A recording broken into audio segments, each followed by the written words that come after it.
भाई हमें आईआर से उसका डिफरेंस पड़ा रमन का। अब जो रमन, जो हमारा रोटेशनल रमन स्पेक्ट्रा है, स्पेक्ट्रोस्कोपी है, उसके रूल क्या है? Rotational Raman spectroscopy. सबसे पहले हमारे क्या है? Selection rule.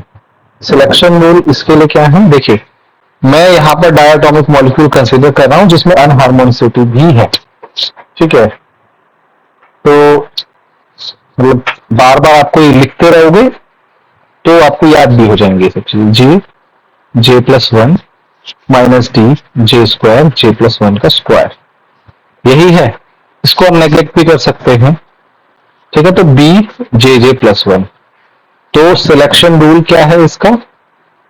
Delta J is equal to 0 N plus minus 2। तो 0 वाला किसके लिए रहेगा? रेले। और -2 वाला स्टोक्स, +2 वाला एंटी स्टोक्स। तो अब हम इसी पे वर्क इट आउट करेंगे। ठीक है, कि कौन कौन से वाइब्रेशनल लेवल्स रहेंगे। लेकिन मेरा एक क्वेश्चन इसमें आ गया। क्वेश्चन क्या आ गया कि अगर मैं इसको सिर्फ रोटेशन स्पेक्ट्रा से कंपेयर करूं, तो रोटेशनल स्पेक्ट्रा में डेल्टा जे जो था ±1 था। इसमें ऐसा क्या हो गया? तो इसको समझने के लिए मैं, ठीक है, मैं इसको समझने की कोशिश आपको समझाता हूं कि डेल्टा जे जो है ±2 क्यों है। ठीक है, लेट्स से मेरा मतलब मैं समझाने की कोशिश करता हूं डेल्टा जी ±2 किस तरीके से है। लेट्स से कि मेरा एक लीनियर मॉलिक्यूल है। कहां चले गए? ये हमारा लीनियर मॉलिक्यूल है 1 2। तो इसका जो, इसको बोलते हैं ना इलिप्सॉइड बोलते हैं, इलिप्सॉइड। और इलिप्सॉइड इसका कैसा रहेगा? इलेक्ट्रॉन डेंसिटी इस तरीके से, लेट्स से इस तरीके से, ये इलिप्स की फॉर्म में है। ठीक है, ये इलिप्स दिखना चाहिए आपको, ये इलिप्स है, ध्यान रखना, डिस्टॉर्टेड नहीं है, इलिप्स है। और अगर अच्छे से ड्रॉ करना है तो फिर मुझे इसको हटाना पड़ेगा। ठीक है, थोड़ा सा इसको हटाना ही पड़ेगा। ठीक है, तो इसका जो इलिप्सॉइड होगा वो इस तरीके का होगा। अब तो ये इलिप्सॉइड लग रहा है। ठीक है, लेट्स से कि इसमें पहला रोटेशन अगर हम करेंगे +1, +1 में क्या हो जाएगा? ये परपेंडिकुलर हो जाएगा। तो अगर पहला रोटेशन हमने करेंगे तो क्या होगा? परपेंडिकुलर तो हो जाएगा। तो इसका इलिप्सॉइड कैसा हो जाएगा? इस तरीके से। ठीक है, ये इसका, तुम बोल सकते हो कि इलेक्ट्रॉनिक क्लाउड है। ठीक है ना, ये क्या है? Electronic cloud. ठीक है ना,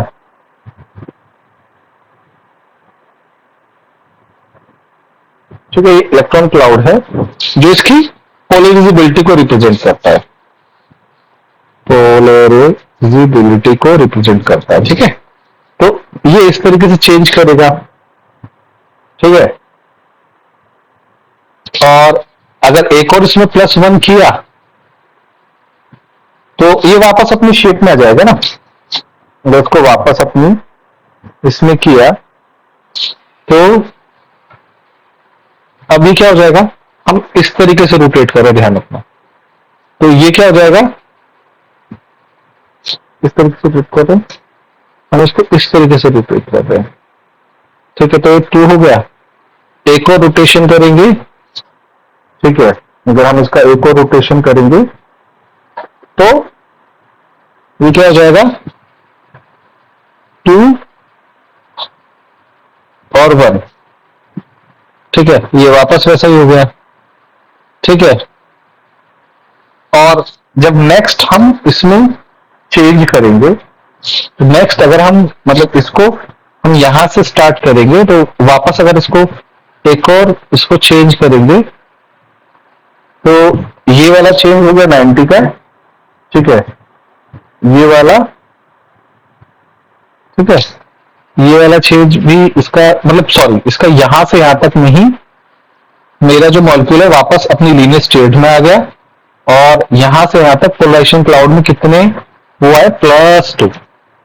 तो 2 बार रोटेशन करने से, क्योंकि जो हमारा पोलराइजेशन क्लाउड जो है, पोलराइजेशन क्लाउड रोटेशन में, ठीक है, 2 बार चेंज करने पे वापस वैसा ही होगा जैसा हमारा था। ठीक है, तो अगर वापस वैसा हो गया, ठीक है, तो इसका मतलब क्या है कि ये ही हमारी अलाउड है।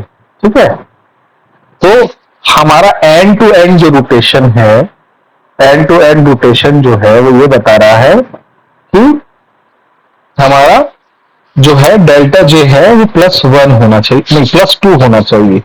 लेकिन ऐसी कोई रिस्ट्रिक्शन रोटेशन स्पेक्ट्रा में नहीं होती है। ठीक है, थोड़ा सा कंफ्यूजिंग है ये। ठीक है, बट ये समझ लीजिए कि ये पोलराइजेशन क्लाउड पे है। तो मेरे हिसाब से रोटेशन मोमेंट का थोड़ा सा इंट्रो हमने यहाँ पे पूरा किया है। ठीक है, अब हम इसके लेवल्स भी देख लेते हैं कि कैसे इसके एनर्जी लेवल्स रहेंगे। अब हमारा ई जो था, it is equal to B J +1। Let's say कि अब हम 3 केसेस लेंगे। ठीक है, 3 केसेस, अगर हम जे इज 0 तो कोई चेंज हमारा होगा ही नहीं, मतलब चेंज ही नहीं हुआ ना, तो सेम इसका डेल्टा ई जे जो होगा वो 0 रहेगा। डेल्टा जे अगर मान लो मैं +2 ले लू, तो बी जे +2 जे +3 डेल्टा, इसमें कितना ले रहा हूं मैं, इसमें चेंज में ले रहा हूं J+2 से J। ठीक है, मतलब हम यहां पे +2 ले रहे हैं, तो ये इस तरीके से J से J+2 माइनस P J+1। तो जो चेंज आएगा वो आएगा 4JB+6। इसमें अगर डेल्टा J माइनस करोगे तो ये चेंज आना चाहिए इसका एग्जैक्टली नेगेटिव, इतना ही होना चाहिए ना। ठीक है, तो अगर हम, ठीक है, अगर हमारी जो डिफर करेगी वैल्यू, जो भी हम एनर्जी ले रहे हैं, ठीक है, तो अगर h mu excitation minus J4B+6 ये रहेगी, तो ये हो गया हमारा स्टोक्स लाइन। तो मैं टेढ़ा क्यों हो जाता हूं लिखते लिखते, ये टेढ़ा होने का दिक्कत है। और अगर मैं एंटी स्टॉक्स की बात करूंगा तो delta E is equal to H new excitation plus J4B/6। Actual में लेवल्स कैसे दिखाई देंगे, इस तरीके से। पहला डिफरेंस जो होगा वो होगा 6B। ठीक है, और कौन सी ब्रांचेस दिखाई देंगी, OPQRS। ओ ये ब्रांच दिखाई देगी, ये ब्रांच दिखाई देगी, ये ब्रांच दिखाई देगी। ठीक है, तो 0 दिखाई देगा, यहां से 0, यहां से 0, तो जो 1 आएगा इन दोनों के बीच में 4B सेकेंड ट्रांजिशन। ठीक है, सेकेंड का जो दिखाई देगा वो भी 4B। ठीक है, अगेन ये वही चीज फॉलो करेगा, रोटेशन नंबर स्पेक्ट्रा जो है वो इस तरीके से बढ़ता चला जाता है, फिर एक पीक जाता है, फिर लोअर होता चला जाता है, ऐसा होता है ना। ये इसकी इंटेंसिटी थोड़ी सी, इसकी इंटेंसिटी लो रहेगी, इसकी इंटेंसिटी ज्यादा रहेगी। तो ये बन गया हमारा स्टोक्स लाइन, ये हमारा एंटी स्टोक्स लाइंस। ये है हमारा रोटेशनल रमन स्पेक्ट्रा। ठीक है, अभी इसमें एक इफेक्ट और आता है, ठीक है, वो वाइब्रेशन वाले में बात करेंगे। ठीक है, तो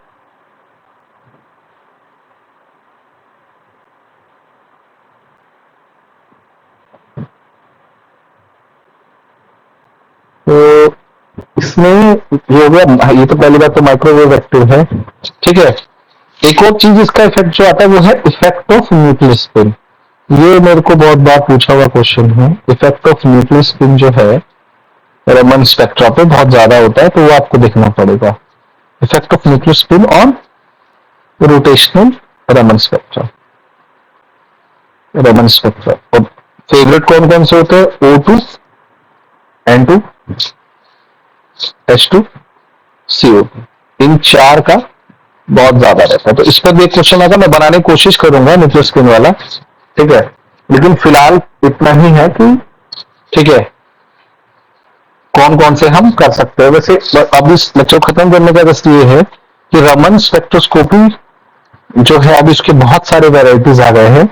तो इन जनरल क्या करते हैं, मॉलिक्यूल्स को मेटल सरफेस पे रखते हैं, H2 like something like O2, और इसको इनहेंस्ड कर देते हैं। तो इसको सरफेस इनहेंस्ड रमन स्पेक्ट्रोस्कोपी भी है। तो सिर्फ रमन स्पेक्ट्रोस्कोपी की सेंसिटिविटी तो मैंने कम बताई थी, आजकल बहुत सारे टेक्निक से वो कर जा सकते हैं। तो प्लीज लाइक करिए, सब्सक्राइब करिए और देखते रहिए हमारा यूट्यूब चैनल।